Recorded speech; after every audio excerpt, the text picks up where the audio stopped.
Hello, TandLers. Welcome back to TandL Talks. I'm your host, Nancy, and I am so excited for today's conversation. Today's episode centers on the robotics team from Walker High School. They remind us what learning can look like when students are given the chance to take risks, solve real problems, and stick with something even when it's hard. Today, you're going to hear from JJ Boyle and student leader Eli Sauceda from Wolftech Robotics, a team that started with no robot, no roadmap, and just a few students, and has grown into something truly extraordinary. TandLers, as you listen, I want you to think about this. What becomes possible when students own the learning? When they wrestle with challenges, rely on one another, and keep going even when everything goes wrong. This episode is full of perseverance, creativity, and powerful reminders of what kids can do when we believe in them and when they start to believe in themselves. All right, TandLers, let's get started. Hello, TandLers. I am here today with two leaders from the Walker High School robotics team. Can you please introduce yourselves? My name is Eli Sauceda. I'm a student at Walker High School. I'm James Boyle. I go by JJ. I am a CTE instructor, and I also am the coach of Wolftech Robotics 8896. Well, thank you both for being here today. I always like to start with this question. Tell me about a teacher who had an impact on you. My first ever teacher, my kindergarten teacher, her name was Mama A. She liked to tell everyone to call her that. She was kind of the first, in Walker, you have teachers that are specialized in kids that have ADHD, autism. She was my first teacher in that way because my public school experience wasn't too great, but she recognized what was happening with me, so good impact in my life. Interesting. Just recently, we have a substitute principal right now. His name is Mr. Kovacs. He was a teacher of mine at Callis Junior High. I did football, and so Mr. Kovacs, Mr. McCormick, Mr. Robbins, all teachers that I had for class, but I remember them more because of football.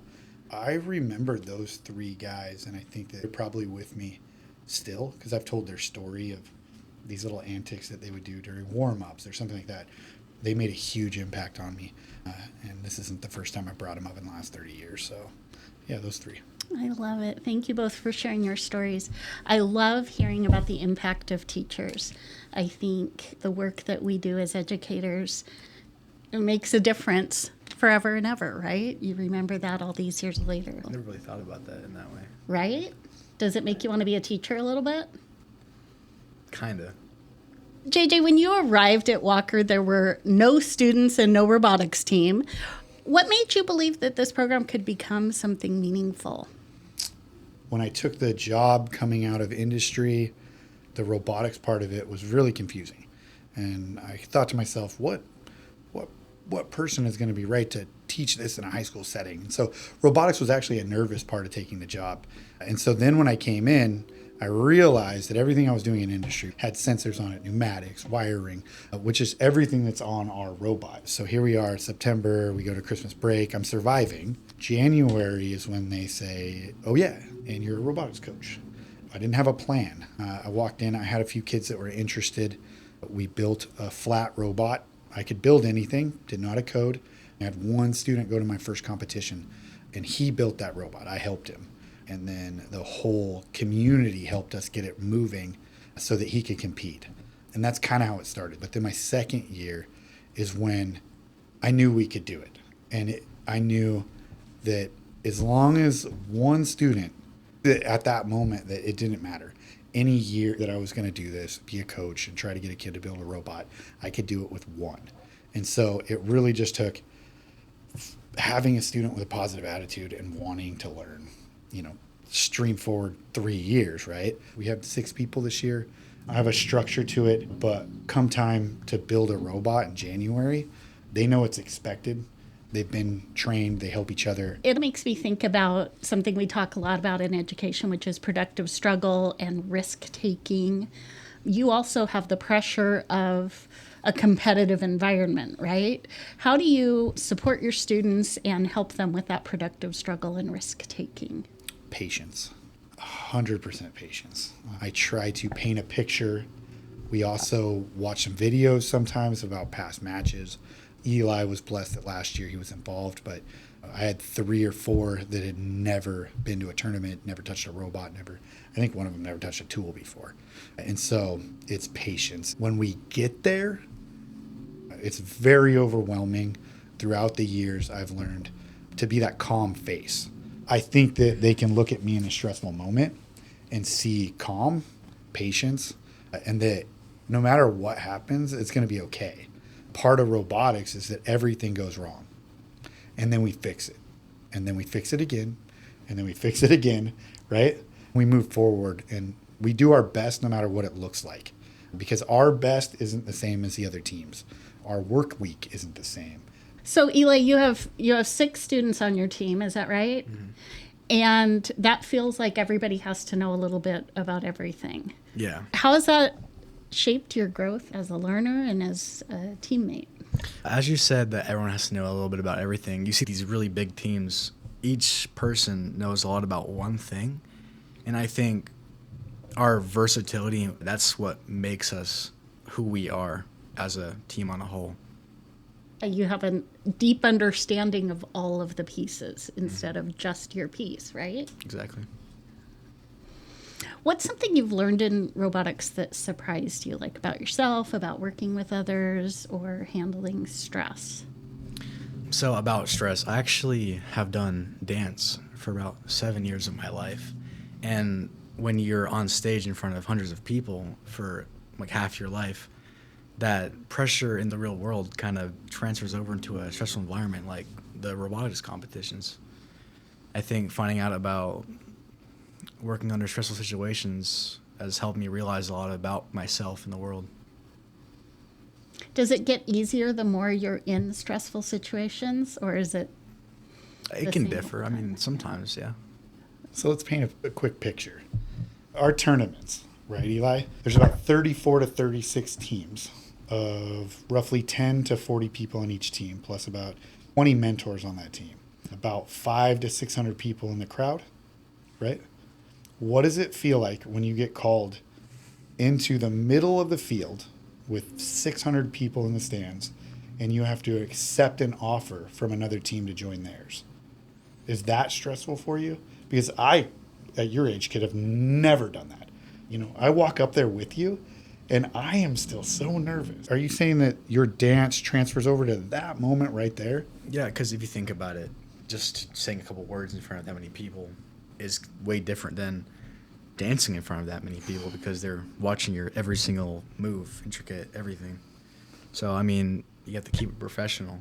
At the same time, you can't really be nervous because everyone sees that. Everyone sees that. Is there a moment when something went wrong in a competition, and how did your team respond? So on our robot, there's 4 swerve motors, right? One of them we thought broke, so we replaced the whole entire thing with another one. We thought it was the motor. We pull it off, we replace it. Problem's still there. Turns out it was the motor controller that was broken, because in a past match, a robot drove onto it. We didn't know how to really handle that problem, so we called over someone from our alliance, Bare Metal. They helped us fix that problem. Where were we at in the competition? Finals. We had made it through a bracket. There's qualification matches on Saturday. We get picked up on one of the best alliances. That's where he had to go in front of everyone. And then we successfully made it through 2 matches, working through the bracket. Then the problem happened on the field. Eli also is our driver. On this specific one, we missed 2 matches in the finals. They pulled a team from the reserves. They're allowed to do that if a robot goes down, because the competition is 3 robots against 3 robots. So they pull from reserves. They add another alliance member. We did fix it with a little bit of help. It was fixed. They're excited because it was looking pretty gruesome there for a minute. It was devastating for them to work so hard, get picked up on a team like that, and then go down. I, as the coach, had to make sure that they understood that we might not go back in because they had pulled from reserves and we had taken 2 matches to fix a problem. And it wasn't 100% that we were good to go. It would have been a gamble to put us back in. And then this story gets good because about a minute after my conversation with them, they got a text message from their alliance group saying, ready to go, meet us down here. And they put them right back in. This is a simple story, but this was a moment where they were struggling. The pressure, the finals, the teams that were with us, right? They didn't give up.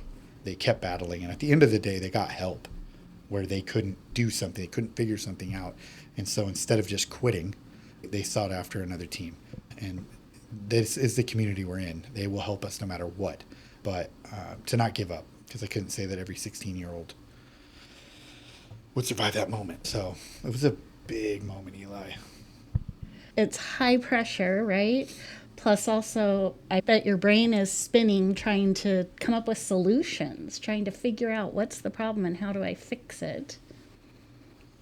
Do you remember what you were thinking in that moment? Nah, I was just like, let's just keep trying like what we know.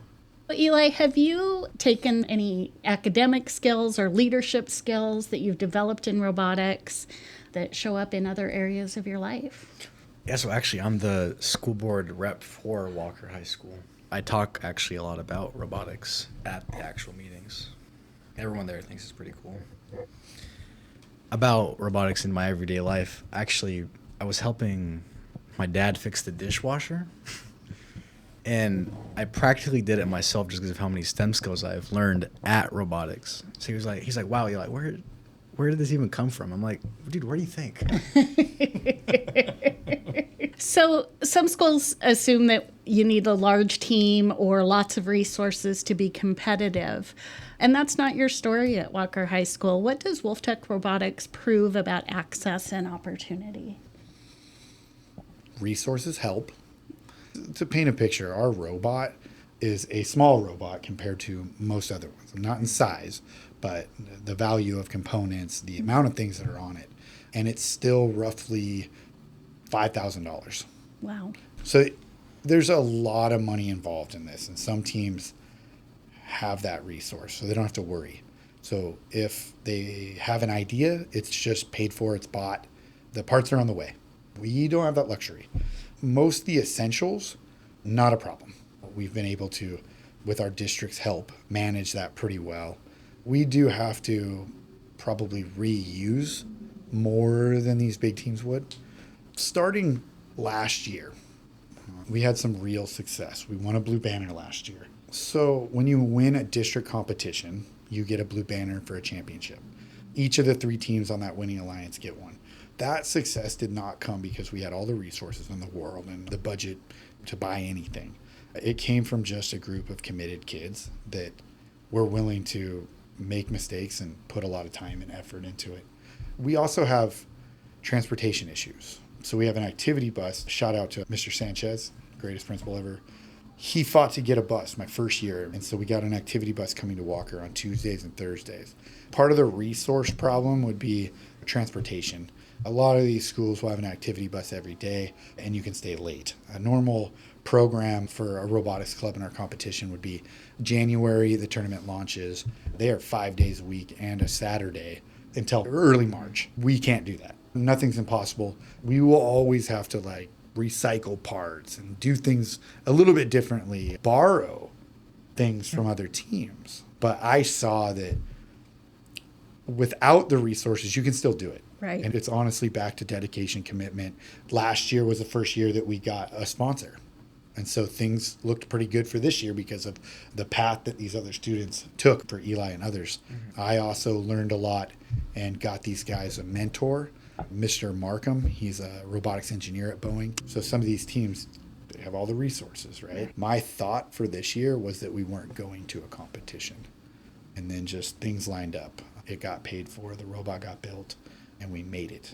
I was able to see one student with almost zero resources and now having a team of 6 with more resources Right. this year. We could do it with borrowed parts if the kids give you the commitment and want it. Exactly. If they just want to fix the dishwasher, you know. And this has been a sort of a landmark year for your team. 100%. Tell me about that, Eli. About our landmark year, honestly, last year I didn't know much, right? So I just jumped in. We won our blue banner. I didn't realize how big it was at that moment just because I was just checking batteries. I was just being as helpful as possible.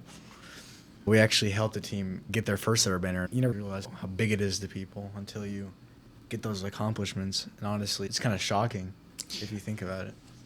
Group of 6 kids just being committed. See what happens, you know? Eli, what do you know about milk crates? They hold milk. They hold milk. What do they do in robotics? They get you a blue banner. They get you a blue banner. So explain. So when we got picked up on the Third Alliance, unexpected, right? You're amazing. You're in that shock. After that, we go back to our pits. We assess everything, system checks, all stuff like that. One of the teams, Titan Robotics, they come over and say, hey, we actually want to add weight on your robot to play better defense. He had a guy on the phone at Home Depot. You guys, well, cinder blocks, like the blocks for your house? I'm like, Boyle waves it off, sends us to go find like metal from other teams. No other teams are going to give us metal. They weren't giving us metal. And that Now it's competitive. Right, right. Qualification matches are one thing, but now you're in the tournament. I'm not going to give you that medal. So we come back kind of empty-handed. We have like a flat bar of like brass, weighs like 5 pounds. Can't really put it anywhere. The guy comes back with the guy from Home Depot. You want those bricks? Boyle looks at me. He's like, it's your call, man. I'm like, yes. So he comes, brings the bricks. I don't even know where the milk crate came from. Same guy. He had a milk crate. He had a plan. Yeah, milk crate. Someone got a ratchet strap, put all the blocks in there, ratchet strapped it down, and sent us to our bracket match. It was hilarious. So we had a $4,000 robot. This is a machine. They started that tournament after our lunch break with a milk crate with 30 pounds of bricks, ratchet strapped to the top, and went out there and won the tournament with the Third Alliance. This is a week where even the best robots are trying to troubleshoot what's actually going to happen in a tournament. We went out there and won with a milk crate full of bricks. The next week, their mentor, Mr. Markham, he sent me a text. Did you see this? And it's a picture of our robot on a Reddit post. Look at these guys, creative, milk crate. And it kind of went around the country probably a little bit, but they did what they had to do in the moment. We took it with us to our other tournaments, and then we put a sign on it. What'd the sign say? Yeah, use an emergency. Use an emergency. A lot of our listeners are elementary school teachers. So think about when you were in elementary school. What do you think a teacher could have done, or maybe a teacher did, that helped you build some of the skills that you need to be where you are today? Back in elementary school, I was actually homeschooled from first grade to high school. So I wouldn't even say a teacher. I would say my mom. Okay. She was my school teacher from first grade to high school. And I think she makes me what I am today just because of what she does for me in my life. I'm hearing you talk about professionalism. I'm hearing about creativity and perseverance. What are some things either that your mom did for you or that you think teachers should do for little kids to help them develop some of those skills that you have? Teach them about the real world, what it actually is. You need to give them experiences. I think having that experience, just learning about the world instead of being in a school learning about a specific curriculum, you learn more about the world you live in. I really want to be a chef when I grow up, or also a diesel mechanic. I want to main in diesel mechanic, maybe have a side job in cooking. But before I wanted to be a diesel mechanic, my dad said, Eli, when you grow up, you have to know how to cook or else you can't survive in the world. I was like, oh, I have to learn how to cook now. And I cooked with my dad for a really long time, about like 6 years. And I got pretty good at it. And I was like, I want to make this into a career. So I got trained from my grandma who used to cook on cruise ships in Belize, my home country. And I think something like that, you have to give a kid something that they really, really like and just dive into it. So what is next for Wolftech Robotics? Not a break. We have a STEM event coming up at Sunrise Elementary School. I Oh, think great. it's next week on Wednesday, I believe. They just got off of, they went up to Fir Grove Elementary for this Yes. STEAM event. Eli got to show off his robots, completely tear apart some wheels on concrete. I'm currently working on trying to get into a classroom at Waller Road Elementary. We have a teammate whose little brother goes there. There's something that I like to say all the time, and it's first in Walker history. And I've been able to say that every year multiple times. In these 5 years, we have 3 blue banners, championship banners from district tournaments. I got 3 silver medals, 3 gold medals, and we were able to go to the DCMP. But those are just the big things. Right. The small wins are like meeting a couple times in the summer, because that's more than a gold medal. I think the experience itself, it's going to take them the rest of their life. Yep, absolutely. And for me to be able to be a part of it, Eli, You can't get this robotics experience anywhere else. I strongly recommend that if anyone can make it to a tournament and actually see, it'll open your eyes what these kids are doing. What they are doing is absolutely amazing. I love June because all the teams that I follow on my socials, they do a post on every kid going to college. And most of those senior teams are going to college or have a job lined up. And I think that's what CTE is made of, these technical schools, college, but also careers. It's okay to go straight at 19 to a good paying job. And that's what we're training kids to do. I've been blessed as well. I got 2 kids at UW-T, mechanical engineering from last year. I've sent a couple kids to Cover Park for advanced manufacturing programs. And so I'm interested to see what this group does, because I have 5 of them returning next year out of 6. Something Great. that we're blessed as a small school to do, because a lot of the kids on the big teams have to try out for a position. Here, you just earn it, and it's there for you for the taking. This is our captain here for next year. We make the people better around Yep. us, right? As best we Yep, can. that's what leaders do. I think the reason why I love being in a leadership role is because going after that, because I'm in dance, you're working with 30 other people in one piece. They're all going to see you on stage, and that professionalism goes back into that too. You got to be consistent, and that set me up for robotics really well, in my opinion. We talk about consistency and reliability, but the backbone to those 2 things are communication. Right? Well, thank you both for being here in the TandL Clubhouse. This has just been so interesting, such good learning for me, and such great learning for our Tandlers. So thank you both for being here. Of course. Thank you so much for inviting Thank you. us. Tandlers, what an incredible reminder that learning doesn't have to be perfect to be powerful. In fact, some of the best learning happens because things go wrong, when students have to problem solve, adapt, and lean on one another to keep moving forward. The story of Wolftech Robotics isn't just about building a robot. It's about building resilience, confidence, and a sense of purpose. It's about students discovering what they're capable of and adults creating the conditions where that discovery can happen. So as you head back into your classrooms, your teams, and your work, I want to leave you with this question.